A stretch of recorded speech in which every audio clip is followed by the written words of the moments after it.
Alright, ladies and gentlemen, in this one I'm going to be showing you guys how to work with the faces of Photoshop.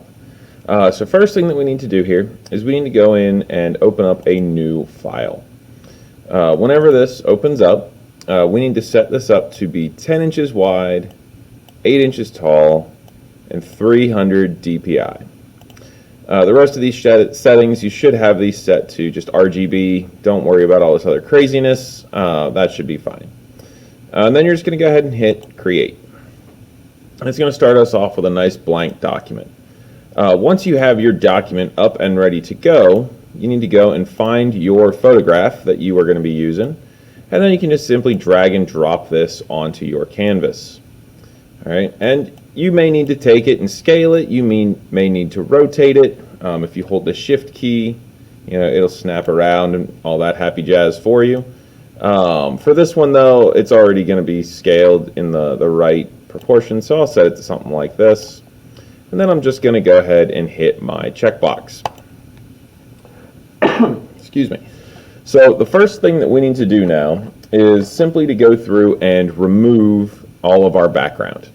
Now, with this, this person here, I'm just going to go up here to my selection tools, and then I'm going to use the object select tool. There's a number of different ways that you can do this, but this one is going to go through and use an AI to go through and figure out what you want to select. Now, I can come in here and then just click on my student here, and once they are selected, you can just come down here to the corner, and you can select the layer masks button.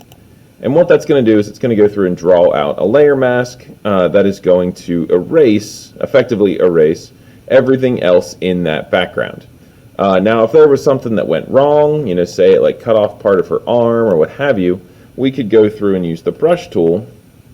If we have it set to white, we can return some of that material, or we can set it to black and we can remove that material to be able to brush that in, brush it out. Excuse me. But once we have that done, we are going to need to duplicate this layer 2 more times. So you can right click and you can go to duplicate layer, and then we're going to do it a second time, duplicate layer, just like this.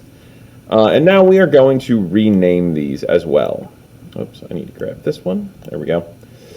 So right now, I have my student's name, and then I'm going to change this top layer to poster edges, or poster edges, and the second one to cutout. If you want, you can change this bottom one to be, your original, or whatever you feel that it may need to be. But anywho, so now we are going to turn off this top layer for right now. So we can just turn that off. And then we're going to select this cutout. Okay, so make sure that it is selected. Once you have that selected, we are going to apply a filter. All right, if we come up here to the top, we can go down to filter, and then we're going to go into our filter gallery. This may take a quick second to open up the first time, but once it does, I'm going to zoom back out here. You'll see all of the stuff that has been masked out. We'll come back to that in a bit. But it's not going to be there whenever we hit OK. So the first thing that we're going to do is we are going to apply what is known as a cutout. So if you need to, open up your artistic folder and then select the cutout. The settings that I am using for this are 8, 5, and 3, but you want to use what is going to be best for you.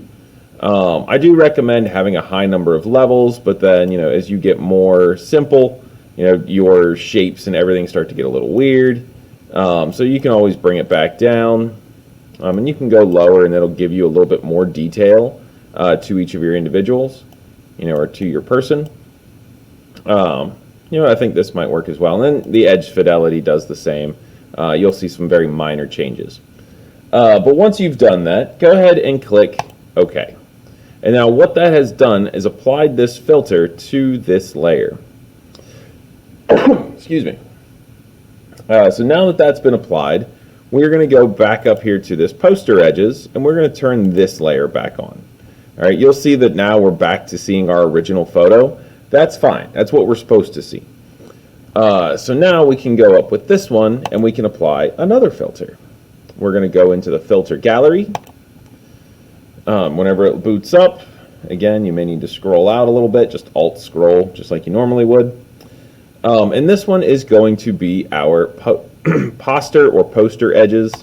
It does matter, or it doesn't matter which way it's said.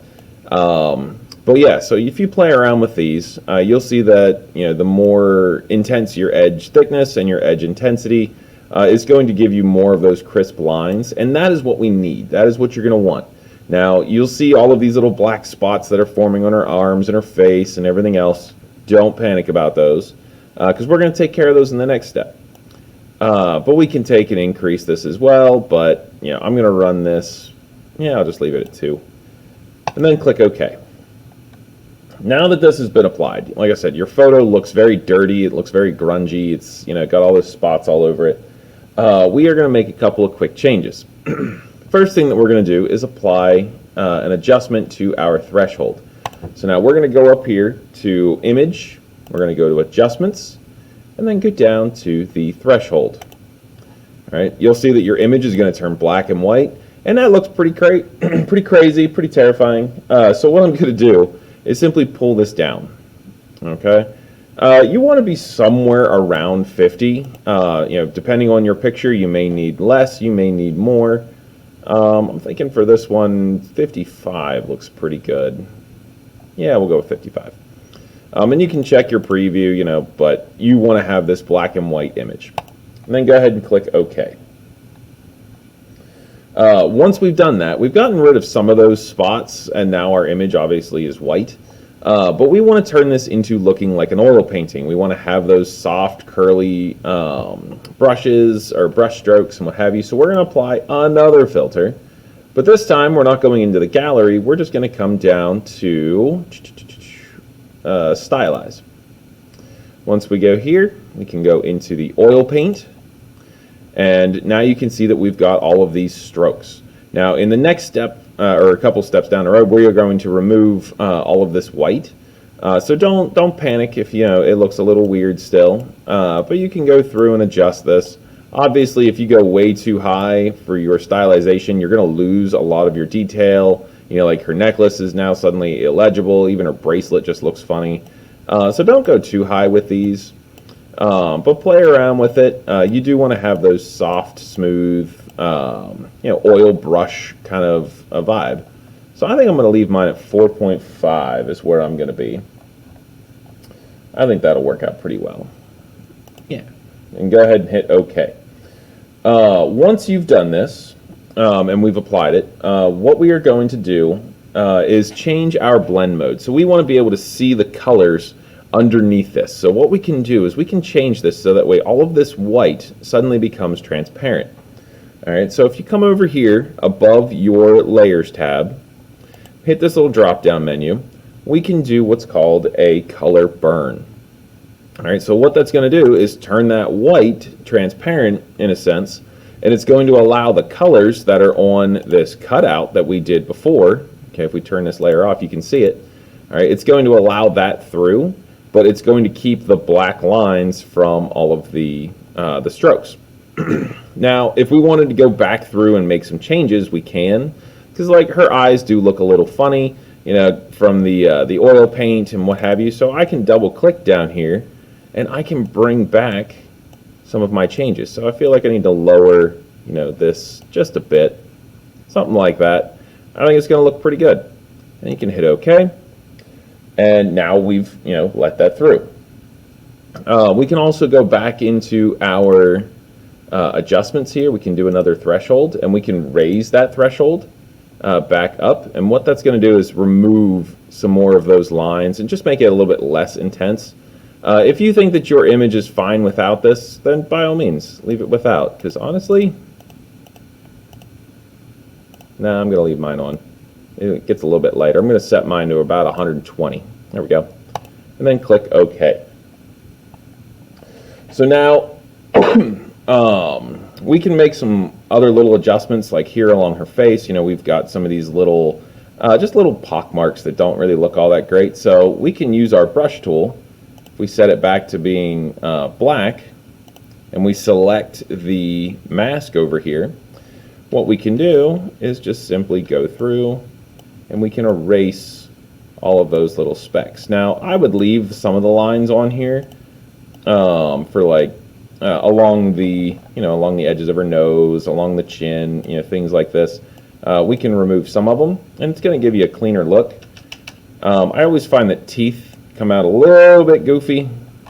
If you remove the lines, like if we get rid of this, all of a sudden it just makes her look like she got buck teeth. So I always recommend leaving the teeth alone. But yeah, once we've got all of this done, we are just going to simply select all of these layers. Let me scroll this up just a tad so you can see better. Oh my goodness, I've got stuff everywhere. We'll just pull this out here. There we go. All right, so I'm going to go ahead and select all 3 of these layers. If you hold Control, you can select each individual layer. Once you've done that, I'm going to come down here to the bottom, and I'm going to create a new group just by selecting this. And now what I can do is turn this all on or off. Whoops. And I'm now able to come up here and select groups. And now I can move all of these layers together, so that I can move her down and set her, something like this. So that way, whenever I go through to edit my background and do my text effects and all that, I've got plenty of room to do so. All right. I know this was quick. It was kind of nuts, but if you do have questions, let me know, and I'll let you know.